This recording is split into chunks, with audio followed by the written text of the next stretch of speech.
I'm not the kind of person who scares easily. I've worked around heavy machinery, scaled rock faces alone, and camped in the middle of nowhere more times than I can count. But there's something about what happened last November that's never left me. I haven't gone climbing solo since. I used to think I knew the mountains, understood them even, that they were wild but indifferent. Now I'm not so sure. Something changed that day, something I still can't explain. I wasn't injured, I didn't fall, but part of me didn't come back down from that cliff. And I think it's still waiting. I'd been planning a solo climb for weeks. Work had been brutal, tight deadlines, late nights, and I needed to disconnect. No cell service, no emails, just rock, sky, and the quiet hum of my own breathing. I chose a lesser-known ridge along the Sawatch Range in Colorado near Mount Oxford. The route wasn't marked officially, but I'd studied satellite images and plotted a line up a sheer rock face that looked doable. Remote, technical, peaceful, just what I needed. The weather was crisp and dry, perfect climbing conditions. I left my truck before sunrise, gear strapped tight, headlamp cutting through the dark forest. After an hour of hiking, I reached the base of the climb and began ascending. The rock was solid, the air thin and sharp. I clipped in carefully, anchoring every few meters. I was methodical, like always. About halfway up, I noticed something odd. A rusted carabiner embedded in a crack, with an old length of frayed cord still attached. It wasn't just old, it looked forgotten and stained. At first, I thought it was rust, but it wasn't the right color. It was dark, dry, like old blood. I stared at it for a while, trying to shake a sudden creeping unease. I kept climbing, trying to shake the feeling that had settled in my gut. Maybe someone had gotten hurt here before, left the gear behind. Accidents happen. But the higher I went, the quieter everything became. No birds, no wind, just the soft clink of metal against rock and my own breathing, louder than usual in my ears. Then I reached a narrow ledge, just wide enough to stand. I pulled myself up and froze. Lying 10 feet ahead of me was a man. At least, I think it was a man. He was sprawled flat on his back in a faded red climbing jacket. His arms were at his sides, legs splayed. He wasn't moving. I called out. No response. I inched closer, heart hammering. That's when I saw his face, or rather, the absence of one. Where eyes, a nose, a mouth should have been, there was nothing. Just skin. Smooth, pale, stretched tight like wax over a mannequin's head. No signs of trauma, no decay, just wrong. I stumbled back, gripping the rock for balance. A gust of wind hit my back, sudden and cold, and when I looked again, the faceless man had turned his head towards me. I don't know how long I stood there staring. The air felt thinner than it should have been. I wasn't sure if I was breathing or just shaking. Every instinct screamed at me to get down. I've dealt with injuries, bad weather, and even a black bear once, but nothing ever made me feel the way that thing did. That absence of a face. It was like nature had decided to erase a person, clean, intentional, unnatural. I turned and began rappelling down. Hands trembling, fumbling with my gear, I started descending faster than I should have. Each time I glanced up, I expected to see the body still lying there. But on the third glance, it was gone. Not fallen, gone. I froze in my harness mid-air, hanging 100 feet off the ground, suspended in silence. That's when I heard it. The rope above me tugged. A gentle, deliberate pull, not wind, not tension, I shouted, "Hello," hoping stupidly it might be another climber. Silence. Then, creak. Another pull. Closer this time. Whatever was above me was moving down the rope. My rope. I panicked. I started descending recklessly too fast. My glove burned from friction. The wind picked up. I heard faint scraping, like fingers dragging across stone. My body swung as I dropped past jagged rock, heart thudding so hard I thought it might explode. I couldn't see it, but I knew something was on the rope behind me. And it wasn't climbing. It was crawling. By the time my feet hit the base of the cliff, I was a wreck. My legs buckled and I collapsed to my knees, panting, heart beating like a war drum in my chest. I looked up, nothing on the face of the mountain. No figure, no movement, just still rock and sky. But the rope was still swaying gently, like something had let go seconds before. I didn't wait. I unhooked, shoved my gear into my pack and sprinted down the trail. My boots slipped on loose gravel, branches whipped across my arms, but I didn't care. I just wanted to be away. I didn't stop to catch my breath. I didn't look behind me.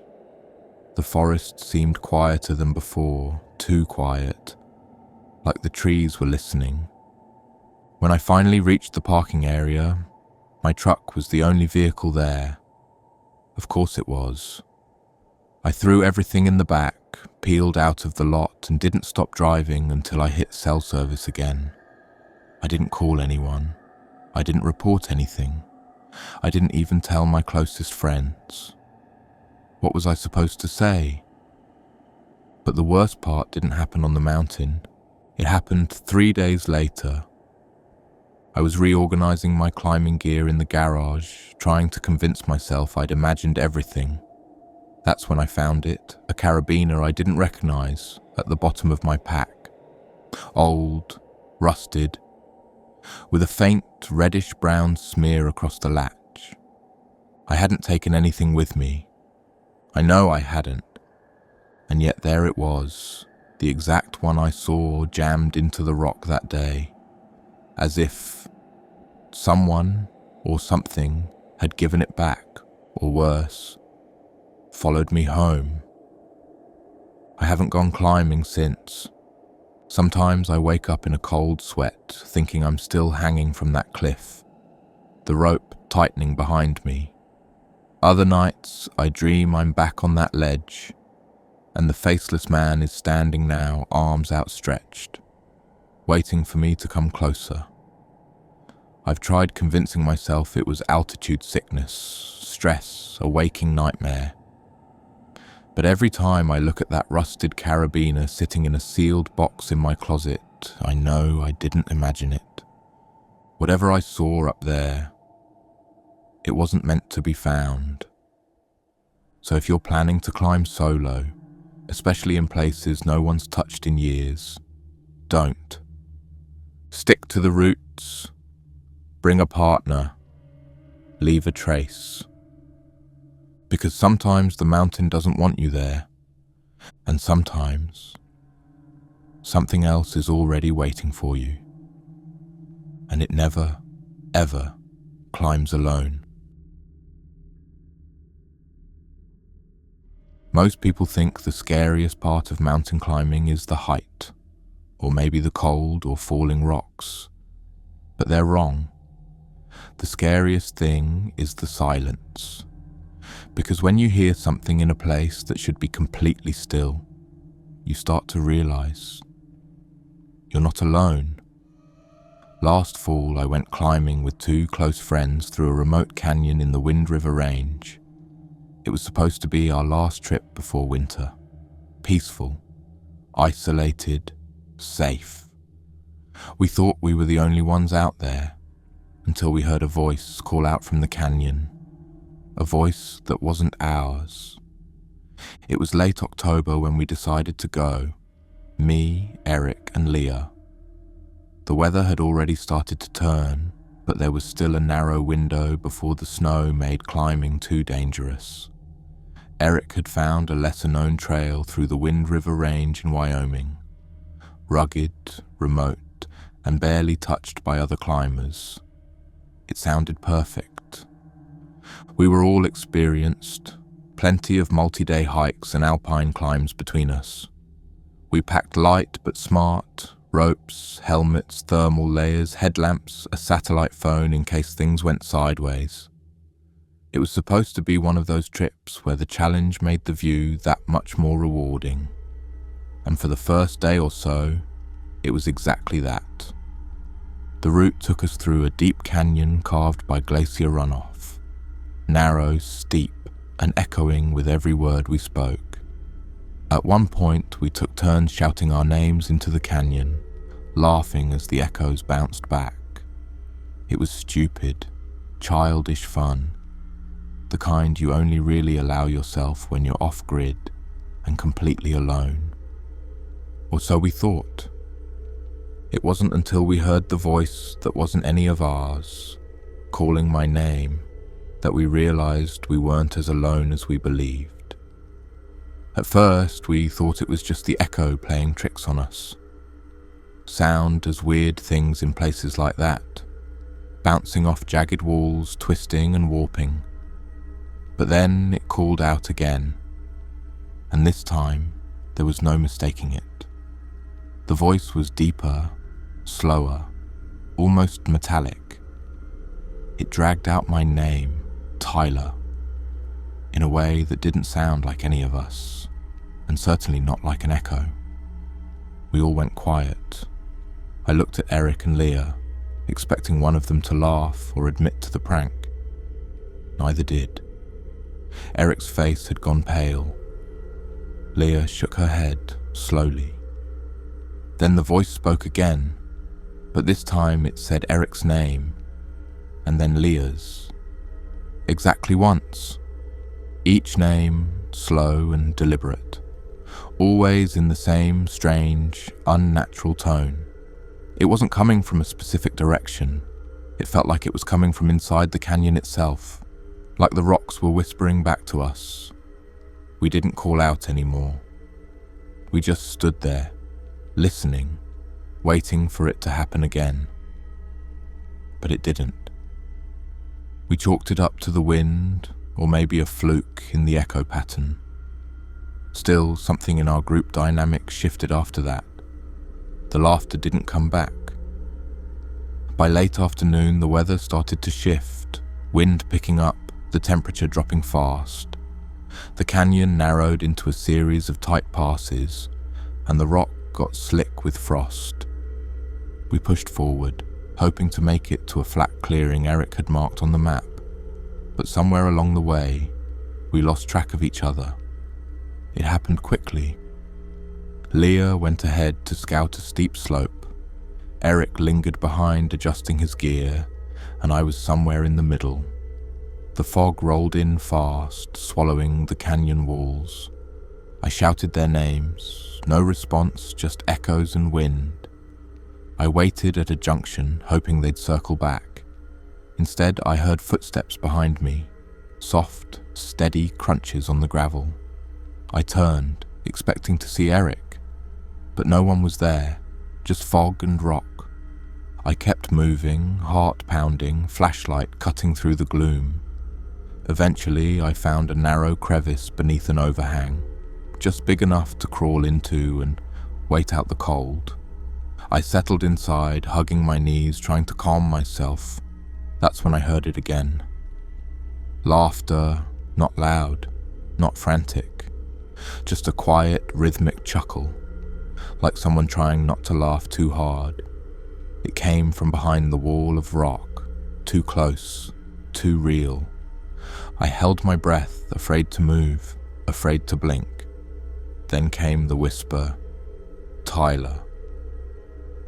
This time I didn't try to rationalize it. There was someone, or something, out there with me, and it knew my name. I barely slept. Every time I closed my eyes, I swore I could hear breathing. Slow, shallow, and too close. Once, I thought I saw a hand press lightly against the rock from the outside, fingers dragging downward before vanishing into the shadows. But I stayed put. I didn't have the courage to step out into that fog. By morning, the wind had died down and the fog began to thin. I climbed out of the crevice, exhausted and paranoid but alive. After some wandering and shouting, I finally spotted Eric waving at me from across a ridge. Relief hit me so hard I almost cried. Leah was with him, but she looked different, pale, distant.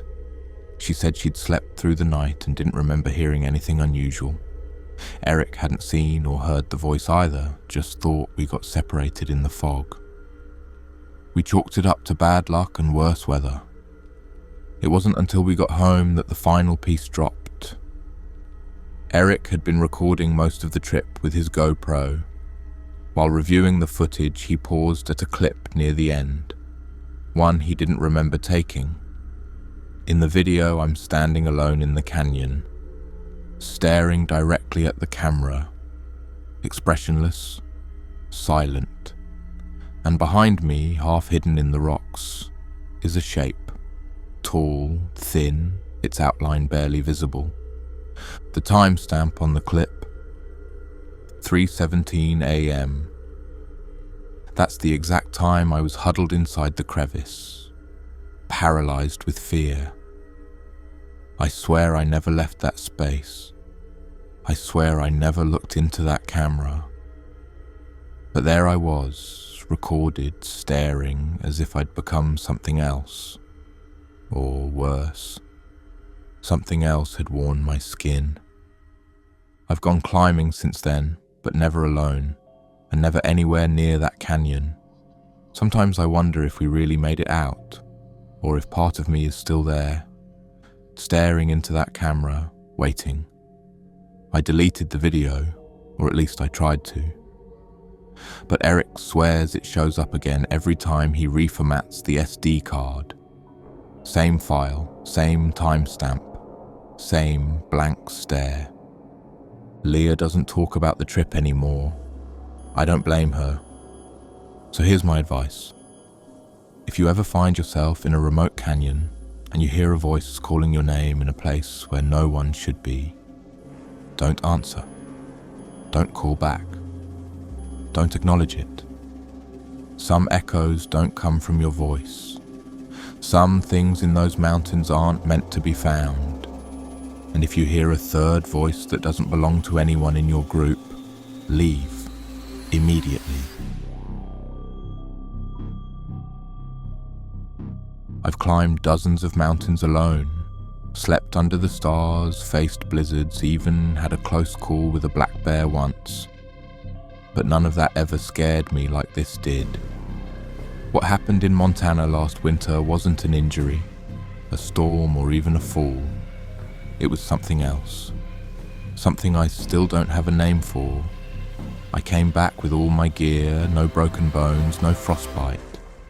But when I looked through my photos later, I realized I hadn't been alone up there. And whatever was watching me, it made sure to show up in every single shot. It was early December when I drove out to Montana, hoping to catch one last solo climb before the heavy snow buried the range for the season. I'm a nature photographer by trade, mostly freelance, and I like working alone. There's a kind of quiet clarity I get out there that I don't find anywhere else. No emails, no noise, just me, my camera, and the mountains. I'd picked out an unnamed peak on the edge of the Absaroka Range. It wasn't officially mapped as a climbing route, which made it even more appealing. No tourists, no markers, just pure wilderness. I planned for a 2-day hike, ascend, camp near the summit, then head back down at sunrise. The weather was cold but clear, and the climb itself started off smooth. I took photos every hour or so, sunlight on the ice, cloud shadows rolling across ridges. Everything felt calm. About 3 hours in, I came across something strange. A set of footprints in the snow. Human footprints. Deep, deliberate. They were leading away from where I was heading, starting in the middle of an untouched slope, with no trail behind them. No one should have been up there, and yet, someone clearly was. I followed the prints for a few minutes, hoping maybe I'd find another hiker, someone I could at least exchange a nod with before continuing on. But the more I looked, the more they didn't make sense. The tracks didn't come from anywhere. They began mid-slope, where the snow was untouched in every direction. No entrance, no descent trail, just started. Then I saw him, a figure maybe 200 feet above me, standing perfectly still on the ridge. He was dressed in black, jacket, pants, maybe even gloves. No gear, no pack, no visible face. He didn't move, didn't wave, didn't even shift his weight. I lifted my camera to take a shot. It only took a few seconds, but by the time I lowered it, he was gone. No movement, no sound, no trace. I scanned the ridge. Nothing. A strange chill ran through me, and it wasn't from the wind. I told myself I was imagining it. Maybe a shadow or a tree stump caught my eye.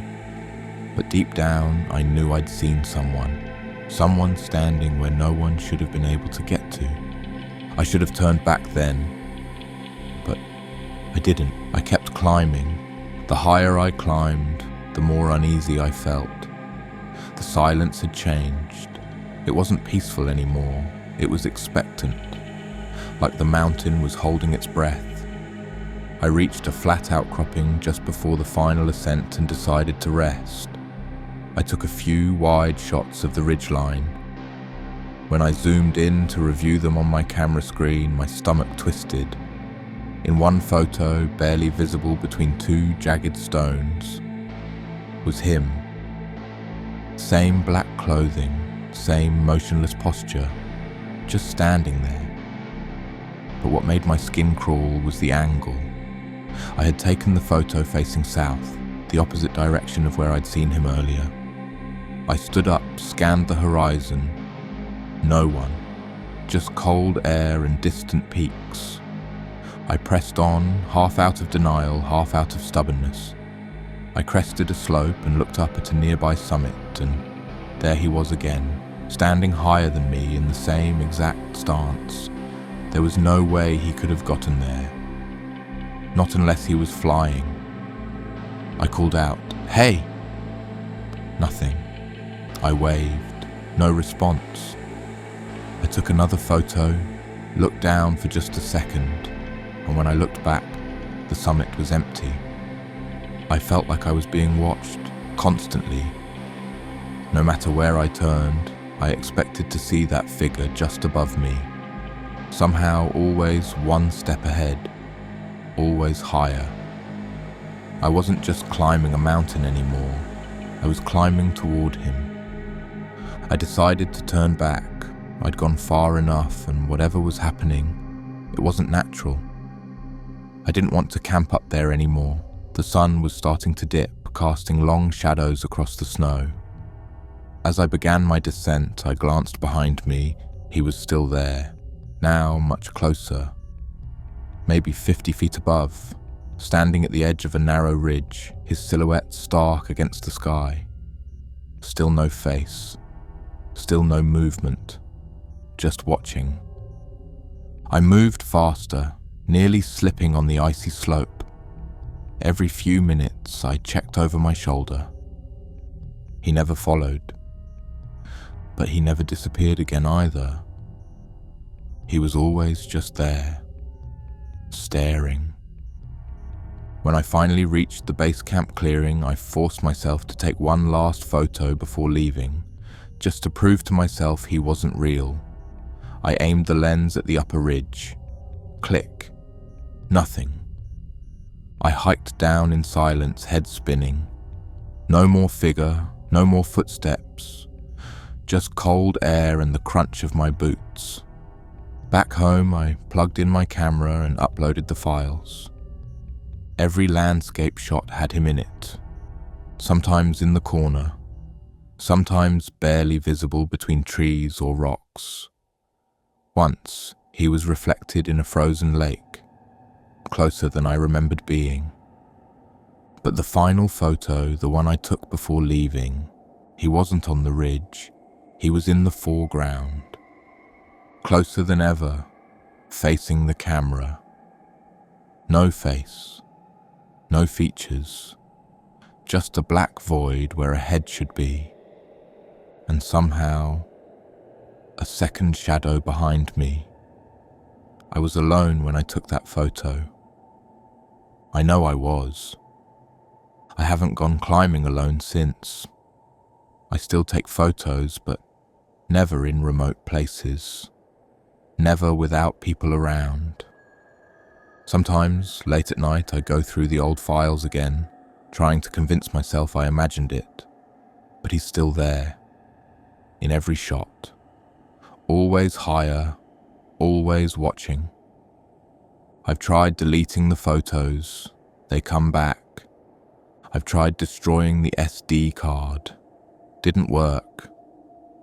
And the worst part, I've started seeing him in pictures I took before that trip. Old hikes, old climbs. He's faint, almost invisible. But once you know where to look, he's there. So here's my advice. If you're out in the wild and you see someone standing where no one should be, don't take a picture. Don't acknowledge them. Don't climb higher just to get a better look. Because some things on the mountain didn't hike up there. They're already waiting at the top.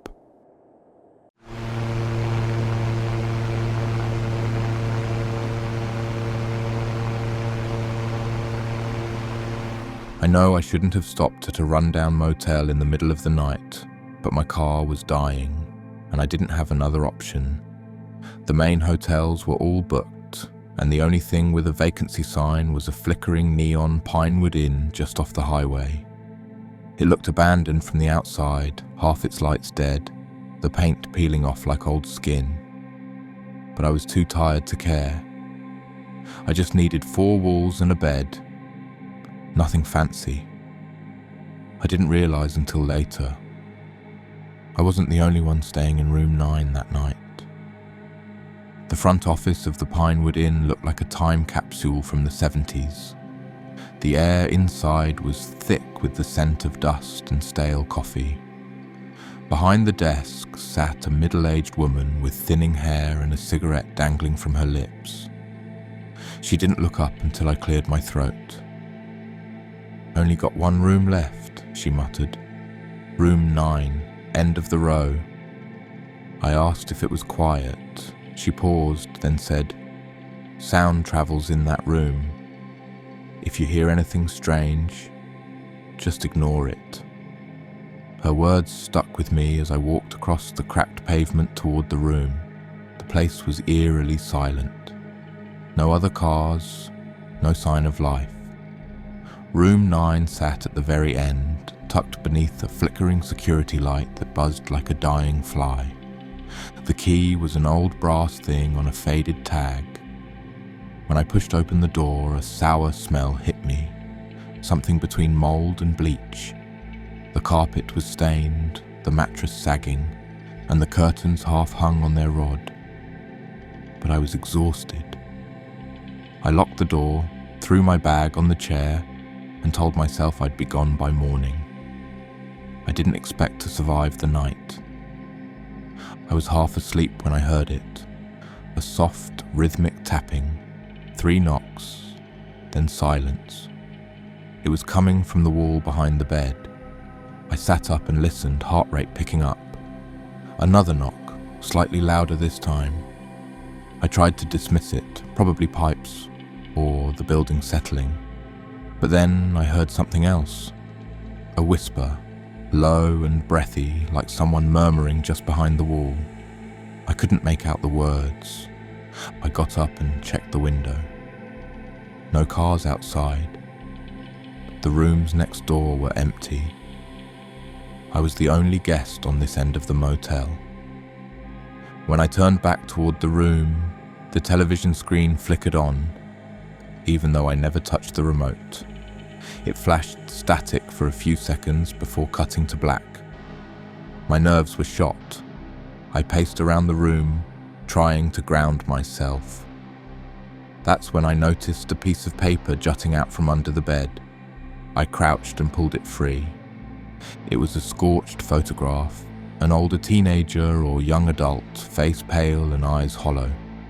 The photo had deep scratch marks across the eyes and mouth. Something about it felt violently personal. I dropped it, and the knocking resumed. I jolted awake at 3:47 a.m. I didn't remember falling asleep, but I was suddenly sitting up, drenched in cold sweat. The room was freezing, even though I hadn't touched the thermostat. The air felt heavy, unnaturally still, like everything had paused just for me to notice. That's when I realized the blanket had been pulled off of me. At first, I thought maybe I kicked it off, but when I sat up to grab it, I saw something at the foot of the bed. A tall figure, completely still, looming over me. Before I could scream, it raised a finger to its lips. Shh. I froze. Not just in fear, my entire body locked up. I couldn't move my arms or legs, like I was pinned to the mattress. The figure leaned closer. I couldn't see its face, only the outline of something tall, bony and angular. It whispered, "Don't make a sound. I don't want to hurt you. Just tell me, where's your wallet?" I choked out, "In my jeans, on the floor." The figure straightened, shuffled toward the corner where my jeans lay crumpled.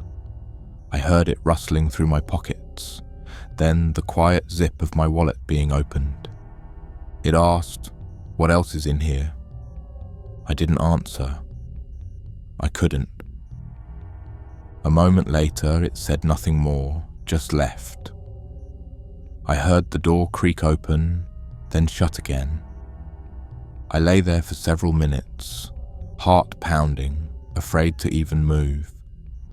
When I finally forced myself up, I ran to the door.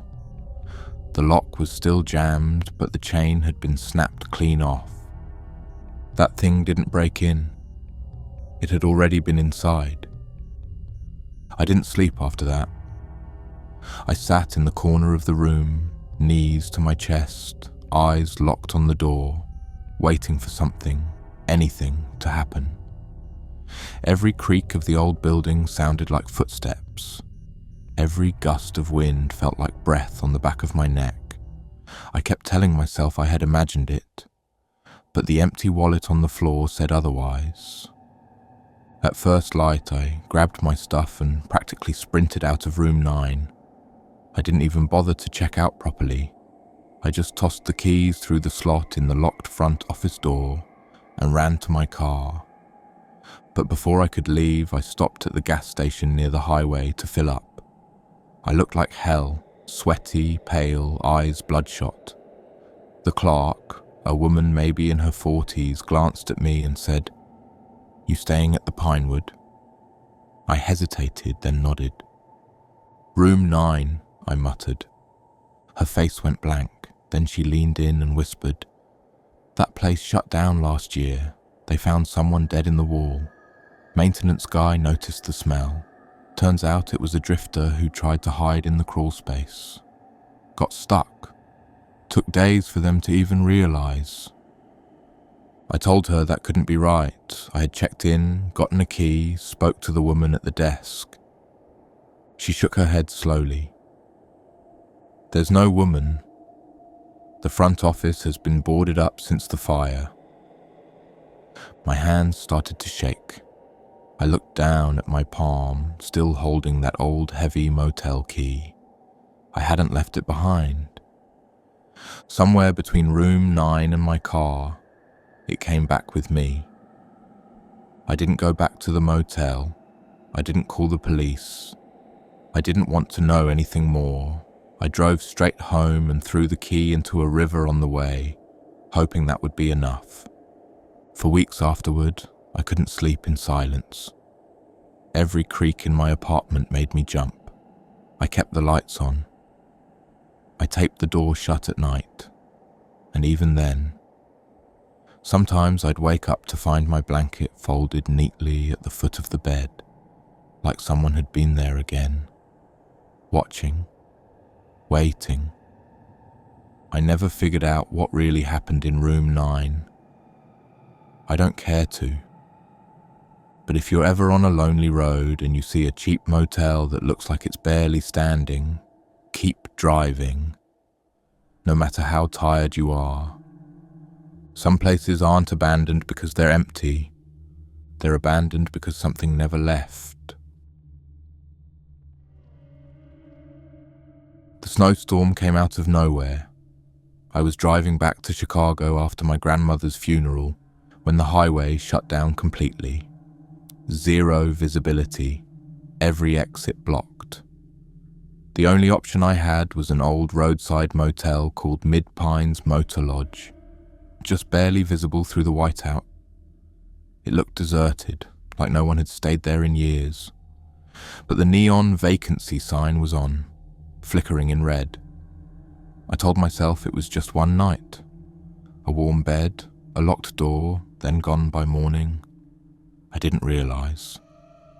I'd just checked into a room built without mirrors for a reason. The lobby of Mid-Pines Motor Lodge was strangely quiet. The floor creaked beneath my boots, and the air smelled faintly of old wood and disinfectant. Behind the counter sat an elderly man with paper-thin skin and watery eyes. He didn't say much, just handed me a brass room key labeled 12 and mumbled, "You're the only one here tonight."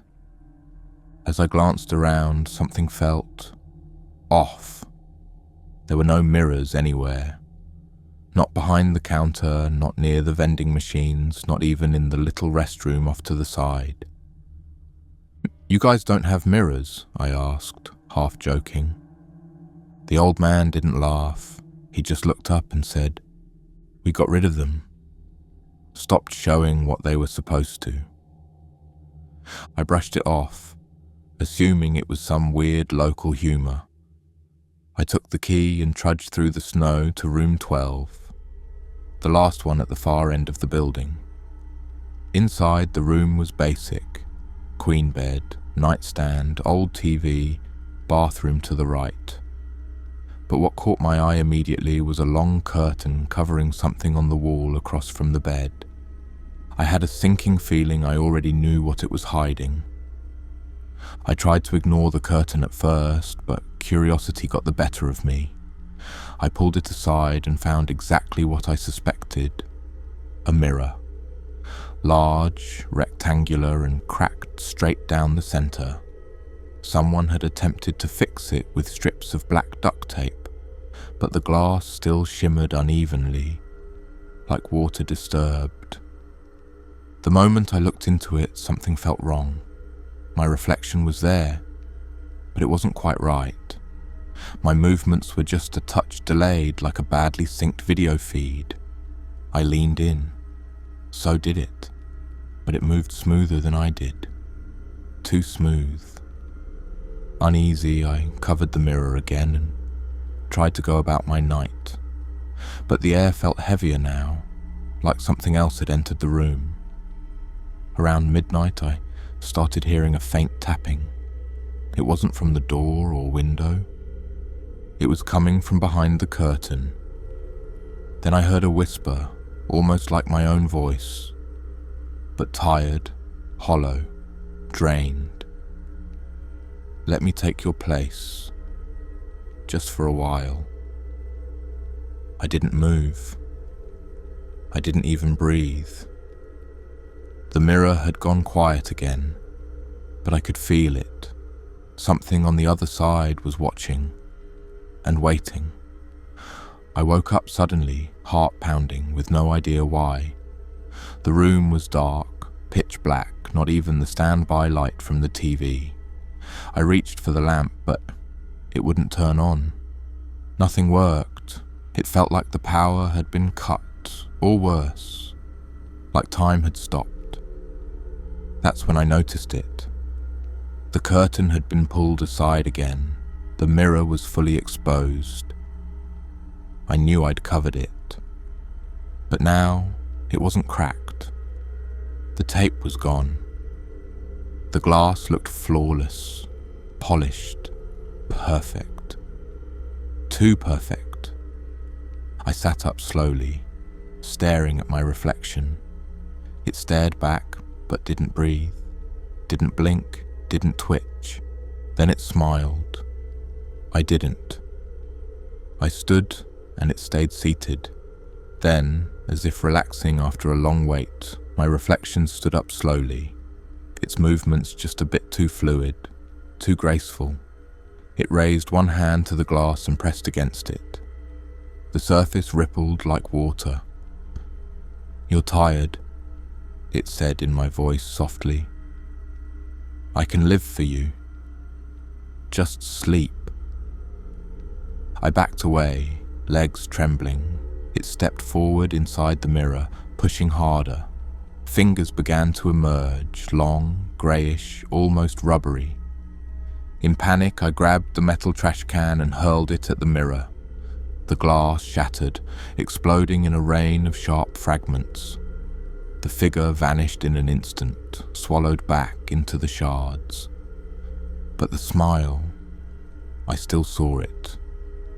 Not in the mirror anymore, just scattered, etched into the broken pieces on the floor, like it had burned itself into the glass.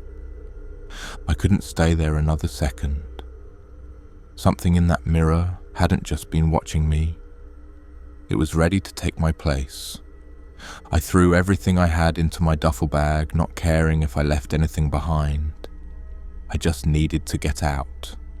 My hands were shaking so badly I could barely zip it. I left the room without turning back, crunching over the broken glass with every step. The hallway outside felt colder now, like the heat had been sucked out of the building completely. I ran straight to the front office to tell the old man what happened. Maybe get help, maybe just scream at someone who'd understand.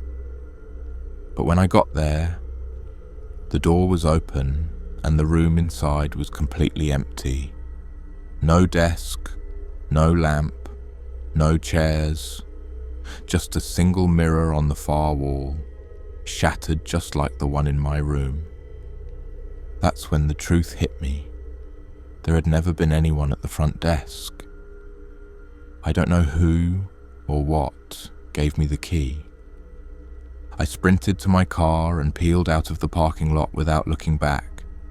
I didn't stop until I had cell service again. I called my cousin, rambling, barely making sense. When I mentioned the motel name, he cut me off. Mid-Pines, that place burned down 5 years ago. Total loss. There's nothing left. I slammed the brakes, pulled out the room key still in my pocket. Room 12.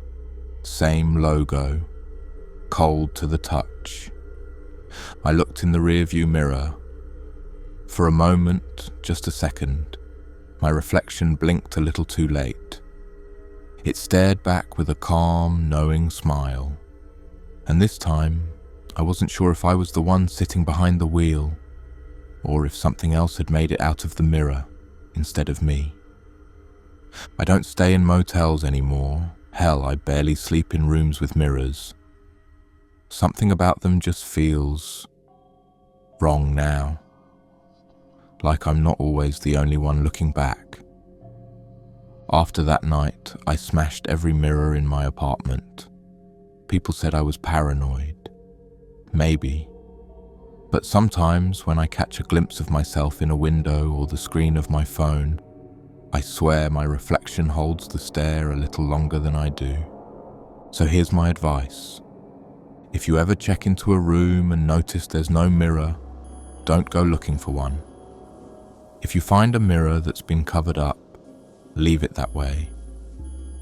And if your reflection ever moves out of sync, even for a second, run.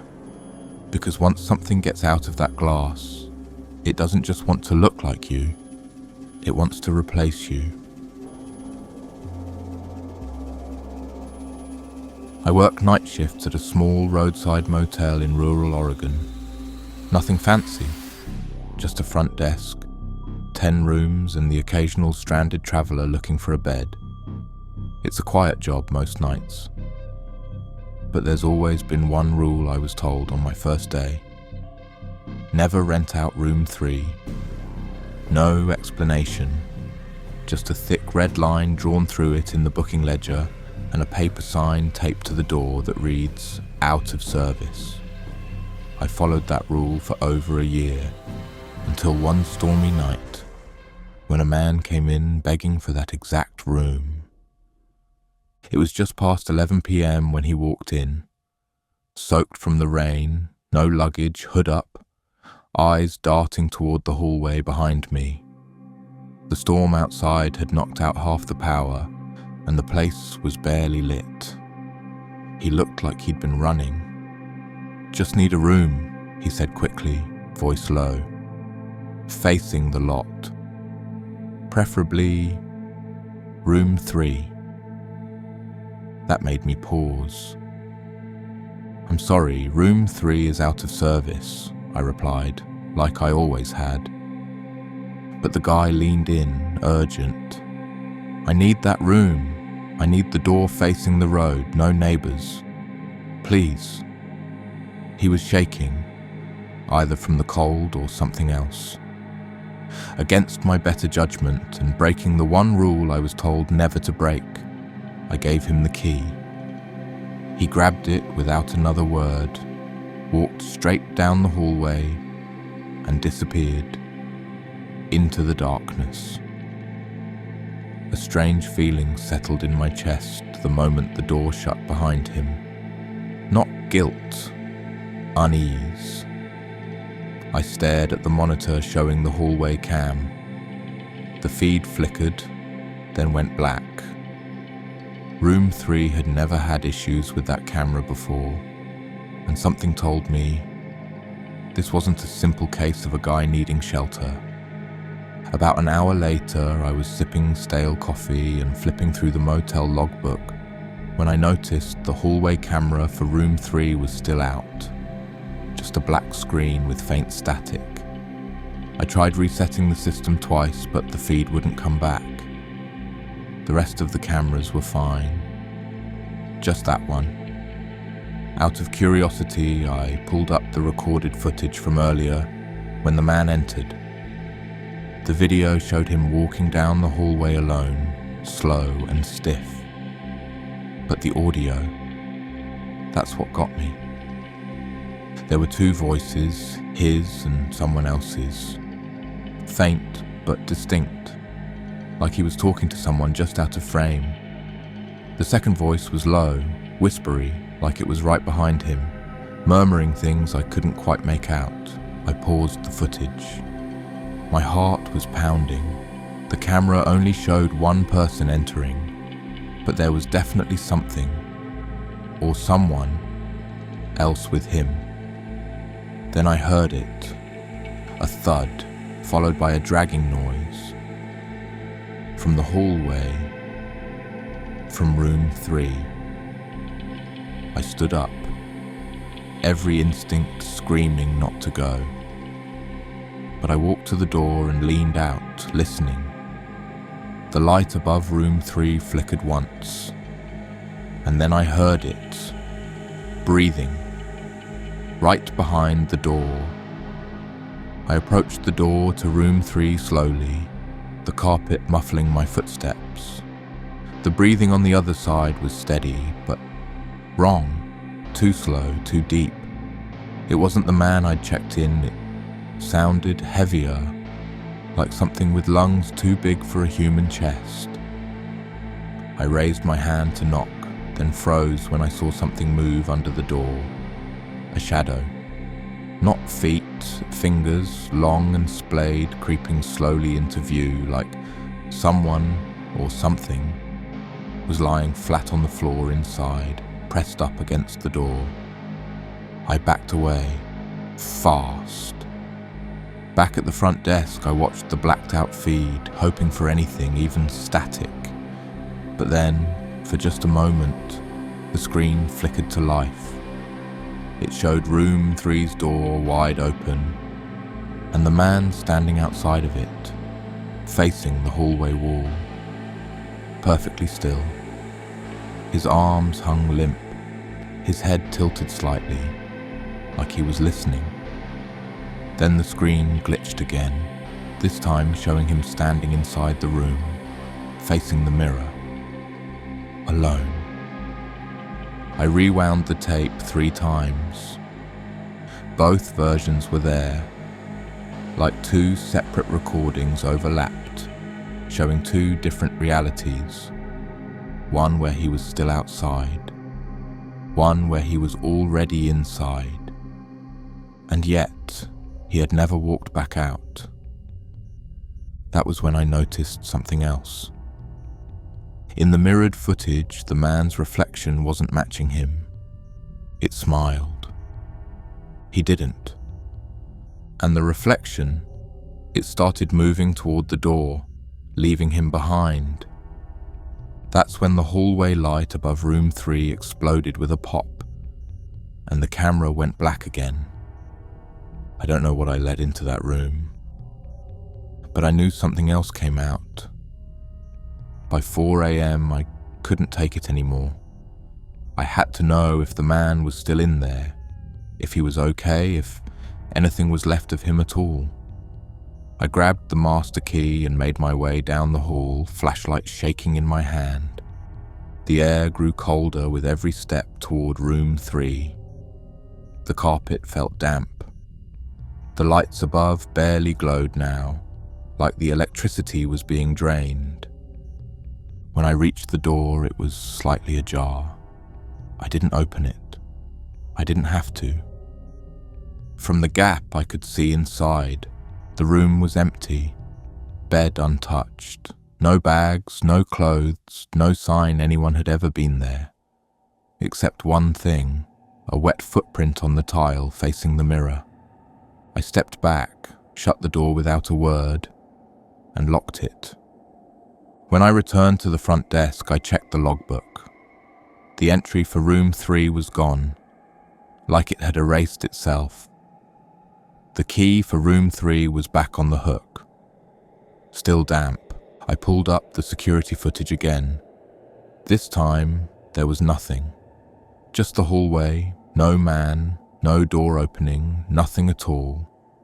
It was like that entire night had been cut out of reality. Except for me. I was still here. I remembered. And every night since, around the same time, 3:17 a.m, the light above room 3 flickers, and I swear I hear footsteps pacing behind the door. I haven't opened it since, and I never will. I still work here. Don't ask me why. Maybe it's guilt.